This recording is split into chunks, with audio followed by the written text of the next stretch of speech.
Ladies and gentlemen, welcome to my presentation on brain implants.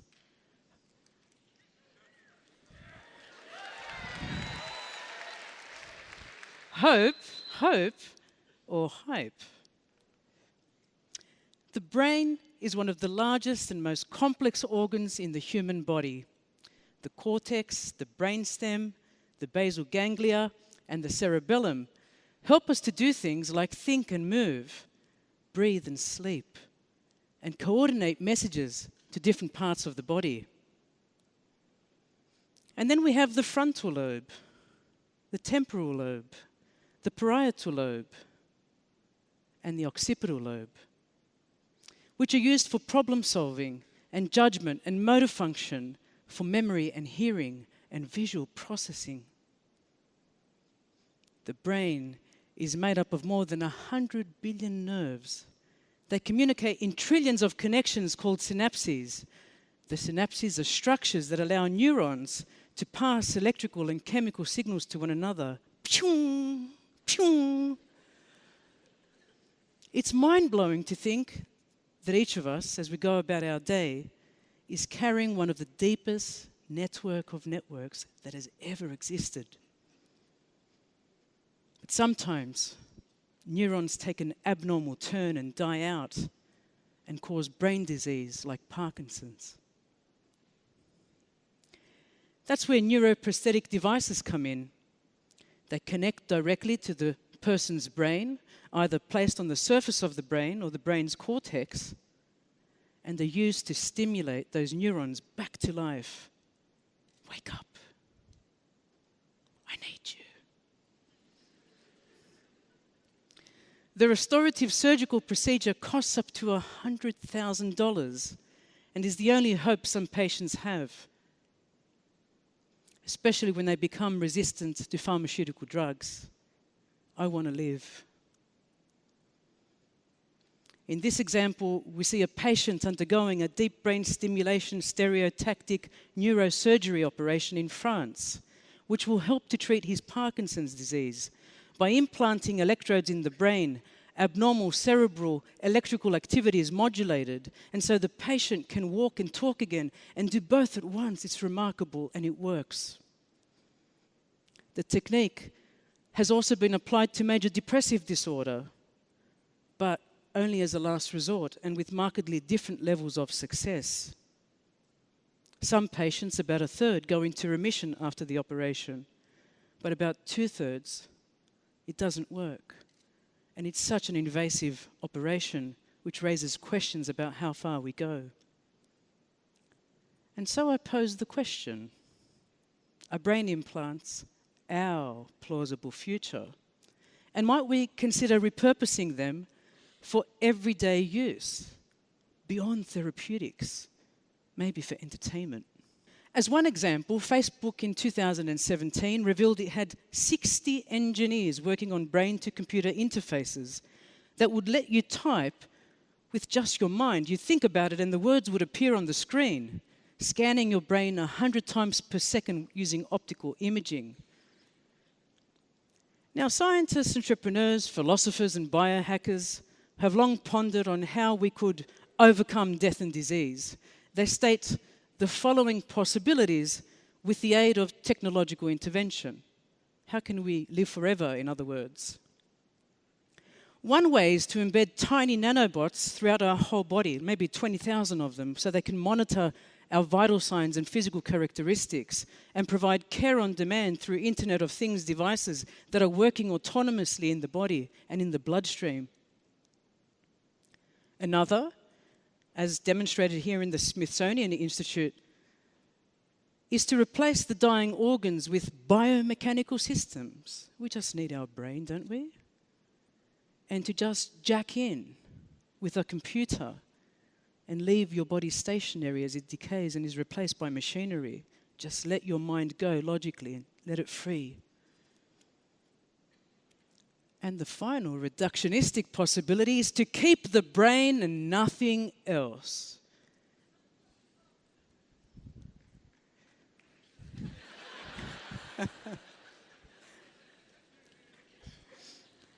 Now, over the next few minutes, I'm going to take you on an intricately woven thought experiment. I don't want you to be bound by what you know.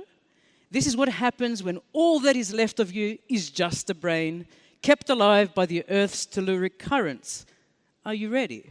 Are you ready? Act 1. Imagine you are weightless, without pain or suffering. There are no deadlines or demands. Everything is just perfect. You don't hunger, you don't thirst, you don't have to pay bills or take pills, and your state is neither exceedingly joyous nor is it exceedingly sad. You are in harmony with everything around you. There is no noise that will take you out of this state of being, no traffic on the road to slow you down, and you're on the back porch sitting on your swing chair with a light breeze in the shade, and your favorite book is in one hand, and you are clasping the hand of the one you love in the other. And you say to yourself, this is as good as it gets. And suddenly, you feel yourself drifting, drifting, drifting. And when you wake up after the anesthetic has worn off, you find yourself reaching out with your mind's eye. And the book is there and you can recount every word on every page. Your brain has set you free and you find yourself reaching out into the vast open expanse where there is no up or down or left or right. You connect with all those people who have ever read the book and you feel their understanding in the inner core of your heart and spirit. For some, the book was torturous and for others, it was a happy experience.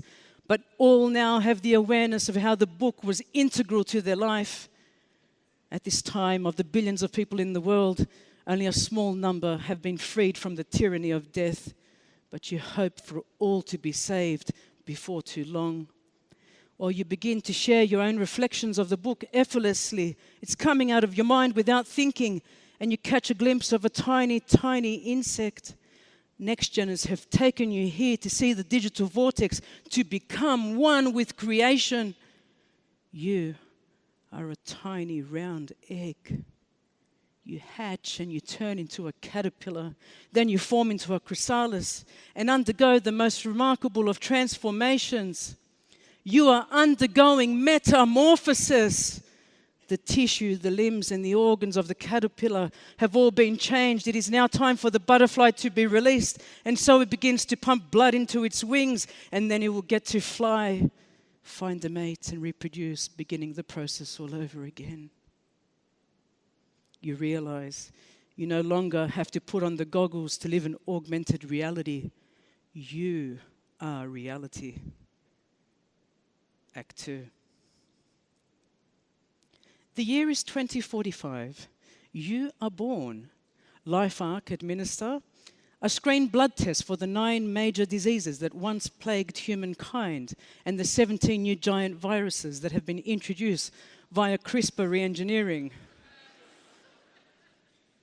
Your cord blood is collected because it can bring you back to life over and over again. Few choose to have biological children these days. You undergo a very short procedure to allow the biology to continue to thrive under the constant surveillance of physical interfaces. You become the electrophorus, a bearer of light, ambient intelligence. You now transform into something other than what you were born into the world. At age 12, you will jack into the collective superbrain. This life would be incredibly free. We could read all the books in the world. We could remember everything we wanted to remember on demand. We could relive the best moments of our life over and over and over and over and over again. My brain implants could help me be a cheetah. And not just imagine being a cheetah, but a cheetah in all its cat-like qualities. The next day I might wish to be water. The following enveloped by the sky, and I could morph into a rainforest, a tree that is thousands of years old, and even find myself hanging from a mountain's edge without the fear of falling. All my transactions would happen via blockchains of universality. I could live forever. My name could be calculated using binary. I could simultaneously be with others all at once. And if I wanted to be alone, I would make myself lost in the furthest part. Sometimes that place would be on Mars, and sometimes on another universe. But other times it would be on a little-known server or channel where no one could find me. I would not simply imagine growing from a seed to a flower. I would germinate like a flower, reproduce and pollinate, and spread my digital hash with other next-geners. Ladies and gentlemen, therein ends the allegory portion of my presentation. In Acts 1 and 2, I postulated what it might be like if we merge the wetware with the hardware and we free ourselves of the body which dies. Is there anything wrong with this future I'm posing? A technocentric existence where society becomes technology? Where the focus is not only on creating bionic supermen and cyborg superwomen through technology enhancements and amplifications, but on our very brazenness to think there must be a technological solution for trampling down every disease and even death. Did we not learn anything from the ancients who decided to build a big, big tower in the hope they would reach the heavens? These engineers displayed hubris. We've been there before. Two of our greatest thinkers, Plato and Aristotle, warned that techne should be subject to reason and law, that techne was an imperfect human imitation of nature. So why have we gradually moved away from seeking out metaphysical connections? And what is this doing to us? Well, we are busy entertaining implants of all kinds. Outside, the world is crying out for help. We just cannot say we got this wrong, so let's be done with it and move on before it's too late. Our earth resembles the state of our inner heart. We are becoming of our environment. Something has ruptured in our society. Over a quarter of British young women between the ages of 16 and 24 have self-harmed and experienced anxiety or depression, and that number is rising year on year. And 1 in 7 of these women have post-traumatic stress disorder, and they have never, ever been to war. Our mental health crisis is not only merely neurobiological, but psychosocial. But don't worry, we'll fight the war on depression with the ultimate weapon, brain implants. Brain implants to combat the problem of too much technology. When things get too difficult, we can switch off and reboot and make ourselves artificially happy again. Ladies and gentlemen, we are becoming entangled in the cables and wires. We lust for high tech, but have no overload switch and are short-circuiting as a result. Our kids just want us to look at them. But we can't disconnect from our smartphones. We love our computers, but they do not love us and never will. We are spontaneous beings, and microchips are simply random generators. Machines don't dream. Machines don't pray. Machines don't thirst. Machines don't know what it's like to be homeless. Mimicry is not the real thing. For our own homes, we invest in next-generation AI surveillance hubs that take note of our every action and listen to our every word, all the while deconstructing our uniqueness in the name of safety, convenience, and productivity. We have fallen in love with the vampire, and instead of resisting, we beckon him forward. Take the first bite right here. I know what you're about to do to me. Just do it. We are living in a zombie apocalypse. It is difficult to detect because in this instance there is no blood, and we have all become normalized. If we are hooked now, wait till the implantables get under our very skin and into our heads and our bodies. We have already heard about brain and heart pacemaker security vulnerabilities. Has anyone considered death by internet the ultimate ubervalence risk? Social theorist C.S. Lewis in 1943 called this the slumber of cold vulgarity. He was referring here to the abolition of man, that man would be reduced to nothing but a head that would finally self-destruct as depicted in his book, That Hideous Strength. No, I want to live as a human. I want to place my ear on my beloved's chest and hear his heartbeat forever, skin to skin.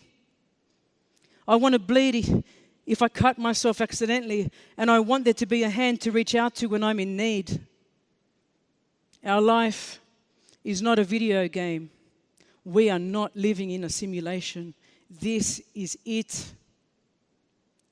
Ladies and gentlemen, to conclude, machinery and technology used to be used for the betterment of humankind and not for its subservience. Technique used to be complementary to our endeavors, where we were in partnership with the engineering, for example, to build bridges.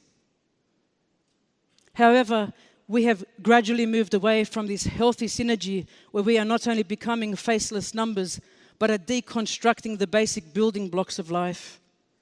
We need engineers to step up and take responsibility, both at the building and ethical levels of their work.